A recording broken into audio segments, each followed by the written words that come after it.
Dear student, आज हम बात करेंगे protection and conservation of environment. माहौल की हिफाजत कैसे की जाती है, अगर हम माहौल की हिफाजत नहीं करेंगे तो हमें क्या क्या नुकसान हो सकते हैं। पहले बात करेंगे पॉल्यूशन पे। Pollution has been the biggest problem of man for many years. Pollution जो है वो इंसान ज़ात का काफ़ी सालों से एक बहुत बड़ी समस्या है, एक बहुत बड़ा प्रॉब्लम है। इस धरती पे इस प्लैनेट्स पे जहाँ पे हम रहते हैं, उस पे जो हमारी एक्टिविटीज़ हैं, उस एक्टिविटीज़ से माहौल के अंदर जो है वो पॉल्यूशन इंक्रीज़ हो गई है। एयर पॉल्यूशन हो गई है, वाटर पॉल्यूशन हो गई है, सॉइल पॉल्यूशन हो गई है। और इस पॉल्यूशन से, इस गंदगी से इकोसिस्टम के अंदर बहुत ज़्यादा नेगेटिव असरात हुए हैं। और उस नेगेटिव असरात से हमारी जो लाइफ स्टाइल है उसके अंदर भी बहुत ज़्यादा इम्पेक्ट हुआ है, बहुत ज़्यादा उसकी नेगेटिव असरात पड़े हैं। हम बात करेंगे उस नेगेटिव असरात के। जो पहली है एसिड रेन। जो फैक्ट्रीज़, जो हमारी पुरानी गाड़ीज़ हैं, उनसे जो धुआं निकलता है, स्मोक जो होता है, उसके अंदर कार्बन मोनोऑक्साइड गैसेस होती है और बहुत सारी जहरीली गैसेस होती हैं, वो फ़िज़ा के अंदर जाती है। और जब बारिश होती है तो बारिश के साथ ये रिएक्शन करके वापस जब धरती के ऊपर आती है, तो ये हमारा जो कल्चरल जो पुरानी जो इमारतें हैं और उन चीज़ों को भी बहुत ज़्यादा नुकसान पहुंचाती है। ग्रीन हाउस इफ़ेक्ट है, जिससे जो कार्बन डाइऑक्साइड गैसेस की जो इंक्रीज़ हो गई है इंडस्ट्रीज़ की वजह से, ये गैसेस जो है क्या करती है, हमारी जो प्लेनेट है, इस धरती को जो है वो गर्म करती है। और इस गर्मी की वजह से क्या होता है, जो बारिशों का सिस्टम जो है वो डिस्टर्ब हो जाता है, फ्लडिंग हो जाती है, गर्मी का ज़्यादा हो जाना, उससे ग्लेशियर पिघलते हैं, तो इससे भी नुकसान होता है। इंडस्ट्रियलाइजेशन हो गई है दुनिया के अंदर। जब से इंडस्ट्रीज़ आई है तब से जो है पॉल्यूशन बहुत ज़्यादा इंक्रीज़ हो गई है। इंडस्ट्रीज़ का जो वेस्ट है, वो वेस्ट प्रोडक्ट्स जो होते हैं, वो स्मोक जो है वो इस माहौल को बहुत ज़्यादा गंदा किया है और उसके भी बहुत ज़्यादा नेगेटिव असरात हुए हैं हमारे इस नेचुरल इन्वायरमेंट में। Many of the waste products of modern technology are toxic. These toxic waste have polluted our airs. Modern technology की जो इंडस्ट्रीज़ है, उसकी जो बहुत सारा जो वेस्ट मटेरियल होता है वो जहर होता है, वो टॉक्सिक होता है। और वो जो जहर है वो टॉक्सिक हो, उसके जो बाय प्रोडक्ट है वो हमारे एयर को गंदा कर रहे हैं। हमारी जो फ़िज़ा है, हमारे जो एयर है, उसको भी ये आलूदा कर देते हैं। जैसे कि बात करेंगे, अगर हमारे लैंड के अंदर हमारी जो धरती है उस पे हम वेस्ट मटेरियल जो है वो फेंक देते हैं, कचरा जो होता है वो बहुत ज़्यादा बढ़ जाता है सिटीज़ के अंदर, उसको हम फेंक देते हैं। उसके बाद जो है उससे गंदगी और गिलाज़त माहौल के अंदर पैदा होती है, जो कि नेगेटिव असरात पैदा करती है।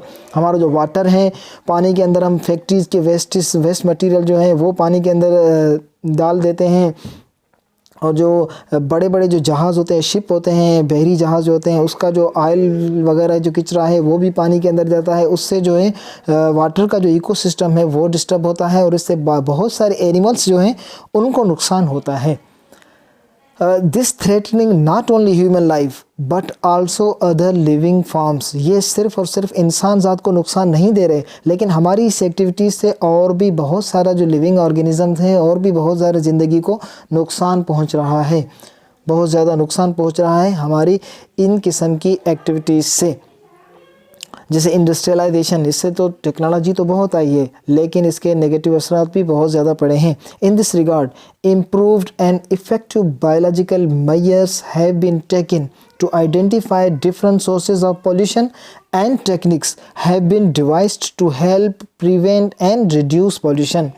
इसके लिए जो बायोलॉजिस्ट जो हैं उनकी रिसर्च चल रही है। इस रिसर्च से ऐसी चीज़ें जो है वो, ऐसी टेक्निक्स जो हैं वो बनाई गई है जिससे हम पॉल्यूशन को रिड्यूस कर सकें, कम कर सकें। जो पॉल्यूशन से जो ख़तरात होते हैं उसको अगर हम कम करेंगे, हमारे लाइफ स्टाइल को हमें चेंज करना पड़ेगा और उसी चेंज करने से ही माहौल के अंदर बैलेंस बढ़ सकता है और माहौल जो है बेहतर हो सकता है। Man's activities mainly deforestation and industrialisation have disturb the balance of nature. हमारी जो एक्टिविटीज़ हैं, मेंस की जो एक्टिविटी है, जैसा कि डिफॉरेस्टेशन हो गई, इंडस्ट्रियलाइजेशन होगी, ये क्या करती है, इससे नुकसान क्या हुआ है, हमारी जो कुदरत है, हमारी जो नेचर है, उसमें बहुत ज़्यादा डिस्टर्बेंस हुई है, उनके बैलेंस के अंदर बहुत ज़्यादा डिस्टर्बेंस हुई है। जैसे कि डिफॉरेस्टेशन है, हम जो दरख्तों को काटते हैं, फॉरेस्ट जो हैं उनको काट देते हैं, उससे क्या होता है, उसके अंदर जो रहती है, उन फॉरेस्ट के अंदर जो स्पीशीज़ रहती हैं उस स्पीशीज़ को भी हम ख़त्म कर देते हैं। उसके ख़त्म होने से जो फूड चेन होती है वो भी डिस्टर्ब होती है, और फॉरेस्ट को जो है उसको काटने से क्या होता है, फ्लडिंग भी ज़्यादा हो जाती है और माहौल का जो ग्रीन हाउस इफ़ेक्ट है वो भी बढ़ जाता है। और इंडस्ट्रियलाइजेशन जो है, इंडस्ट्रीज़ जो हैं वो भी लग रही हैं, लेकिन इंडस्ट्रीज़ की रिसाइकलिंग को कम सोचा जाता है। उससे भी माहौल के अंदर जहरीली गैसेज़ हैं और जो इनका वेस्ट प्रोडक्ट है वो पानी के अंदर जाता है, और वाटर पोल्यूशन और एयर पोल्यूशन की बहुत बड़ी सबब हैं ये इंडस्ट्रीज़। फ़ायदा भी हो रहा है लेकिन नेचर का बैलेंस जो है वो भी बिगड़ रहा है। To maintain a stable and balanced ecosystem, it is very much needed to protect and conserve animals and plant species।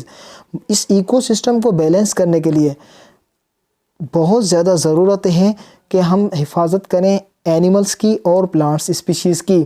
इंसान जो होता है वो सिर्फ़ और सिर्फ अपने लिए ही आजकल सोच रहा है, लेकिन उनको ये सोचना चाहिए कि इस धरती पे और भी बहुत ज़्यादा लिविंग ऑर्गेनिज़म है और उनका भी हक है। ये धरती सिर्फ अपनी नहीं है, ये धरती दूसरी स्पीशीज़ की भी उतनी है जितनी ये हमारी है। तो हमें वो एक्टिविटीज़ करनी चाहिए जिससे हम इस माहौल के बैलेंस को जो है वो बरकरार रख सकें। Conservation of forest and it help to reduce soil erosion and flooding ETC। अगर हम फॉरेस्ट जो हैं उनको हम दरख्तों को हम लगाएंगे तो इससे क्या होगा, एक तो हमारी सॉइल की जो फर्टिलिटी है वो बढ़ेगी, और दूसरा जो फ्लडिंग वगैरह होती है उससे भी हमें कम नुकसान होगा, और ग्रीन हाउस इफ़ेक्ट जो है वो भी कम बढ़ेगी। और दरख्त लगाने से जो है माहौल और फ़िज़ा जो है वो आलूदा भी कम होगी, और इससे हमें बहुत ज़्यादा फ़ायदा हो सकता है। तो ज़रूरी है हमें जो डिफ़ॉरेस्टेशन को ख़त्म करना चाहिए और फॉरेस्ट की तरफ बढ़ना चाहिए। हम दरख्त जो है वो ज़्यादा से ज़्यादा लगाने चाहिए ताकि हम अपने माहौल को बेहतर कर सकें, हमारी नस्लों के लिए और आने वाली नस्लों के लिए। It is also of scientific value as it provide useful information about plants that have medicinal और अदर इंपॉर्टेंस। ये भी बहुत ज़्यादा ज़रूरी है। साइंटिस्ट जो है वो हमें इन्फॉर्म करते हैं कि प्लांट्स की बहुत सारे जो किस्म हैं, बहुत सारी स्पीशीज़ हैं, उनकी बहुत ज़्यादा इंपॉर्टेंस होती है मेडिसन के पॉइंट ऑफ व्यू से। मेडिसन जो बनती है, जो दवाइयात जो बनती है, वो 80% जो दवाइयात हैं वो इन जड़ी बूटियों से बनती हैं, इन प्लांट्स से ही बनती हैं। तो हमें प्लांट्स को काटने से पहले ये ज़रूर सोचना चाहिए कि ये प्लांट्स जो है वो हमारी ज़िंदगी भी बचाते हैं। ये प्लांट्स और भी बहुत ज़्यादा स्पीशीज़ होती हैं, उनको भी ये प्रोटेक्ट करते हैं। तो इस हिसाब से जो है हम माहौल के अंदर, इकोसिस्टम के अंदर एक बैलेंस ला सकते हैं। हमें कम से कम जो है ग्रीन हाउस इफ़ेक्ट को कम करना पड़ेगा। हमें इंडस्ट्रियलाइजेशन जो है उनका जो मुतबादिल हैं उनको लाना पड़ेगा। इंडस्ट्रीज़ का होना ज़रूरी है, लेकिन इनका जो वेस्ट मटेरियल है इनको रिसाइकिल करने की टेक्नोलॉजीज़ को जो है हमें इम्प्रूव करना पड़ेगा। अगर आपको ये चैनल अच्छा लगा हो तो इस चैनल को सब्सक्राइब कर दीजिए, बेल आइकन को दबाइए ताकि हर वीडियो का नोटिफिकेशन आप तक आ सके। वीडियो अच्छी लगी हो तो लाइक और कमेंट ज़रूर कर दीजिएगा। Thank you very much.